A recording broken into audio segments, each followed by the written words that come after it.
गुरुदेव और माँ गायत्री के चरणों में कोटि कोटि नमन करते हुए, गुरुदेव को साक्षी मानते हुए आज जानते हैं कि ध्यान साधना की सिद्धि की क्या क्या कसौटियाँ होती हैं और कैसे समझे हम कि हमारा ध्यान सिद्ध हो गया है।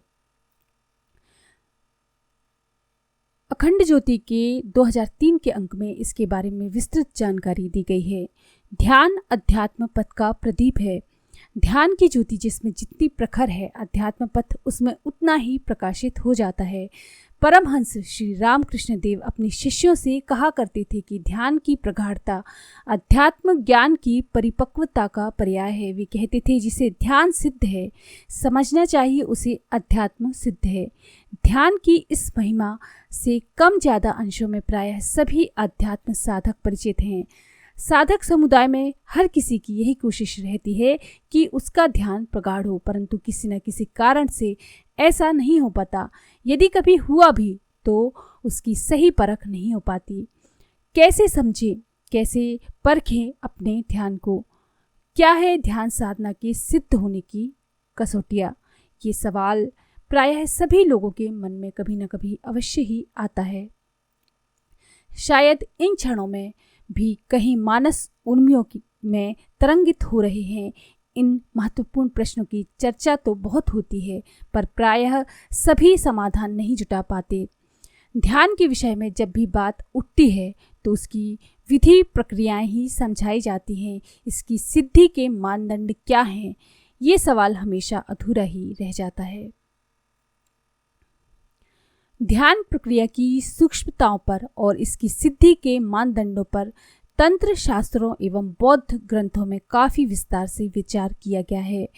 बौद्ध सिद्ध सरहपा के अनुसार प्रायः साधक प्रकाश का दिखना, साधक को विभिन्न रंग का दिखना, अंतर्चक्षुओं के सामने अलौकिक दृश्यों का उभरना, आनंद की अनुभूति होना आदि बातों को ध्यान सिद्धि का लक्षण मान लेते हैं, पर यथार्थता ये नहीं है।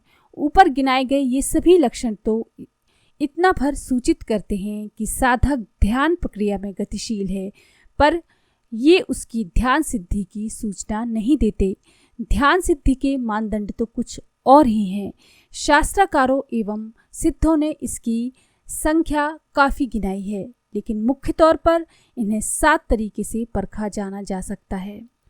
महासिद्ध सरहपा कहते हैं कि साधक यदि अपने ध्यान को जांचना चाहता है तो उसे निम्न मानदंडों पर अपने को परखना चाहिए। पहला है आहार संयम, दूसरा है वाणी का संयम, तीसरा है जागरूकता, चौथा है दौर मनस्य का ना होना, पांचवा है दुख का अभाव, छठवा है श्वास की संख्या में कमी हो जाना और सातवां है संवेदनशीलता। ये 7 ऐसे मानदंड हैं जिनके आधार पर कोई भी साधक कभी भी अपने को जांच सकता है कि उसकी ध्यान साधना कितनी परिपक्व और प्रगाढ़ हो रही है। पहली कसौटी आहार संयम की है। ध्यान साधक में यदि आहार संयम सध रहा है तो समझना चाहिए उसका ध्यान भी सध रहा है। ये आहार संयम क्या है? तो इसके उत्तर में महान योगी आचार्य शंकर कहते हैं, साधक को आहार कुछ इस तरह से लेना चाहिए जैसे कि औषधि ली जाती है, यानी कि आहार वही हो और उतना ही हो जितना कि देह के पोषण के लिए पर्याप्त है। भगवद गीता सात्विक आहार को परिभाषित करते हुए ध्यान साधक को लघवाशी यानी कि कम खाने का निर्देश देती है। संक्षेप में, जो जो ध्यान प्रगाढ़ होता है साधक की स्वाद के प्रति रुचि समाप्त हो जाती है। ध्यान द्वारा मिलने वाली ऊर्जा बढ़ने के कारण उसका आहार भी बहुत न्यून हो जाता है। ध्यान सिद्धि की दूसरी कसौटी है वाणी संयम। वाणी संयम का अर्थ प्रायः लोग मौन होना समझ लेते हैं, लेकिन ऐसा उसी तरह से नहीं है जिस तरह से आहार संयम का अर्थ उपवास करना नहीं है। इसका अर्थ इतना भर है कि ध्यान साधना ज्यों ज्यों प्रगाढ़ होती है त्यों त्यों अध्यात्म लोक के द्वार खुलते जाते हैं। ज्ञान और प्रकाश का एक नया लोक उसे मिल जाता है। फिर उसकी रुचि बेवजह की बातों में अपने आप ही समाप्त हो जाती है। इस क्रम में एक बड़ी रहस्यपूर्ण स्थिति भी आती है जिसे केवल ध्यान साधक ही समझ सकते हैं। ध्यान की प्रगाढ़ता में वाणी की अपेक्षा अंतःचेतना कहीं अधिक सक्रिय एवं प्रभावी हो जाती है। ध्यान की तीसरी कसौटी जागरूकता है। जागरूकता का अर्थ है बाह्य जागृति के साथ अंतः जागृति एक साथ हो जाए। ध्यान सध रहा है तो जागरूकता भी अपने आप ही सध जाती है। ध्यान साधक की प्रगाढ़ता में साधक के अंदर एक गहरी समझ पैदा होती है। वह बाह्य जीवन को भी अधिक तरह से समझता है और आंतरिक जीवन को भी। उसे अपने कर्तव्य एवं उत्तरदायित्वों का भली प्रकार बोध हो जाता है। वह जितनी जिंदगी की सूक्ष्म से सूक्ष्म बातों को, यहाँ तक कि आसानी से नज़रअंदाज कर दी जाने वाली बातों को न केवल समझता है बल्कि उनका समुचित उपयोग भी कर लेता है। उसे आंतरिक एवं सूक्ष्म प्रकृति के संकेतों की भी बहुत गहरी समझ होती है। ध्यान की प्रगाढ़ता साधक में जिस क्रम में बढ़ती है त्यों त्यों वह मानवीय चेतना के सभी आयामों में जागरूक एवं सक्रिय हो जाता है। ध्यान की चौथी कसौटी है दौर्मनस्य का समाप्त हो जाना। सामान्य क्रम में देखा यही जाता है कि मन में एक के बाद एक नई नई इच्छाएं अंकुरित होती रहती हैं। इनमें से सभी का पूरा होना प्रायः संभव नहीं होता है। इच्छा पूरी ना होने की स्थिति में मनुष्य या तो स्थिति को उसका दोषी मानता है अथवा फिर किसी संबद्ध व्यक्ति को, और मन ही मन उससे बैर ठान लेता है। यदि दौर्मनस्य की भाव दशा है, ध्यान साधना करने वाले व्यक्ति के मन में इच्छाओं की बाढ़ नहीं आया करती। उसके अंतःकरण में निरंतर जलने वाली ज्योति उसके सामने इस सत्य को प्रकाशित करती रहती है कि यहाँ अथवा किसी अन्य लोक में कुछ भी पाने योग्य नहीं है। इसके अलावा इसे इस महासत्य का हमेशा बोध होता है कि सृष्टि में सब कुछ भगवान महाकाल की इच्छा के अनुसार हो रहा है। फिर भला दोष किसका? जब दोष ही नहीं तब द्वेष क्यों? ये भावनाएं उसे हमेशा दौर्मनस्य से बचा के रखती। ध्यान की पांचवी कसौटी है दुख का अभाव। ध्यान साधक की चेतना में स्थिरता और नीरवता का इतना अभेद कवच चढ़ा रहता है कि उसे दुख स्पर्श ही नहीं कर पाते। महर्षि पतंजलि ने दुख को चित्त की चंचलता का परिणाम कहा है। जिसका चित्त जितना ज्यादा चंचल है वह दुखी भी उतना ही ज्यादा होता है। जहाँ चंचलता ही नहीं वहाँ दुख कैसा? चंचल चित्त वाले व्यक्ति एक छोटी सी घटना से भी भारी दुखी हो जाते हैं, किंतु जिनका चित्त स्थिर है उन्हें भारी से भारी दुख भी विचलित नहीं कर पाते। श्रीमद् भगवद गीता की भाषा में ना दुखेन ग्रुणापि विचाल्यते।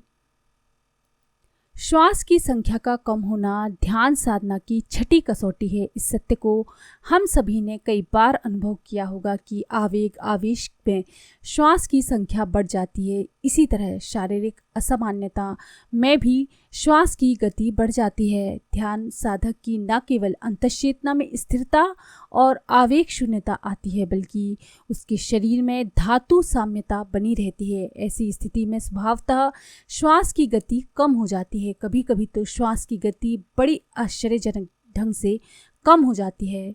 ध्यान सिद्धि की इस कसौटी पर कोई भी साधक स्वयं को परख सकता है। इसी क्रम में एक चमत्कारी स्थिति और उत्पन्न होती है और वह यह है कि ध्यान साधक के सामने सर्वोदय शास्त्र स्वयं ही प्रकट हो जाता है। अनुभवी जन जानते हैं कि सर्वोदय शास्त्र का समग्र विकास श्वास की गति के आधार पर हुआ है। जो श्वास की गति को समझ जाता है वह ऐसी चमत्कारी भविष्यवाणियां कर देता है जिसकी सामान्य व्यक्ति कल्पना भी नहीं कर सकते हैं। इस बारे में विशिष्ट चर्चा यहाँ इन पंक्तियों में करना संभव नहीं हो पाएगा, पर श्वास की गति का सूक्ष्म ज्ञान और इसका कम होना ध्यान सिद्धि की एक ऐसी कसौटी है जिस पर स्वयं को साधक गण जांच परख सकते हैं। ध्यान साधना की सातवीं और श्रेष्ठतम कसौटी है संवेदनशीलता, यानी कि भाव संवेदना का जागरण। जिसका ध्यान जितना प्रगाढ़ होगा उसमें भाव संवेदना उतनी ही सघन होगी, उसकी करुणा भी उतनी ही तीव्र होगी। करुणा जागी है तो जानना चाहिए कि ध्यान सध रहा है। यदि अपनी संवेदनशीलता में पहले की तुलना में बढ़ोतरी नहीं हुई है तो समझना चाहिए कि अभी अपनी ध्यान की प्रगति भी शून्य है। ध्यान सध रहा है तो परिवार के प्रति, पड़ोसी के प्रति, मिलने जुलने वालों के प्रति व्यवहार अपने आप ही करुणापूर्ण हो जाएगा। स्वार्थ और अहम से भारी कमी आ जाएगी। स्वार्थ और अहम में और करुणा का निरंतर विस्तार ध्यान सिद्धि की श्रेष्ठतम कसौटी है। उपरोक्त वर्णित इन सभी कसौटियों का एक ही मर्म है कि ध्यान मानव चेतना के रूपांतरण का सबसे समर्थ प्रयोग है। ध्यान ठीक से चल रहा है तो रूपांतरण भी होगा। यदि 5-10 साल ध्यान करने के बाद भी जीवन चेतना में रूपांतरण की प्रक्रिया शुरू नहीं हुई है तो समझना चाहिए कि हमने ध्यान किया ही नहीं, हमने केवल ध्यान के स्थान पर धर्म की रूढ़ी भर निभाई है, जबकि ध्यान किसी तरह की रूढ़ी नहीं है। ये तो एक बहुत ही गहन वैज्ञानिक प्रयोग है जिसे ऊपर बताई गई ये इन बातों पर अपने आप को कसना आ गया। 7 कसौटियों के आधार पर जिन्होंने कभी अपने आप को परखा है वो समझ जाएंगे कि ध्यान हमारा सिद्ध हुआ है या नहीं। यदि आप ध्यान साधक हैं तो आज और अभी इस बात की जांच कीजिए कि आपकी ध्यान साधना सिद्धि के किस सोपान तक पहुंची थी है।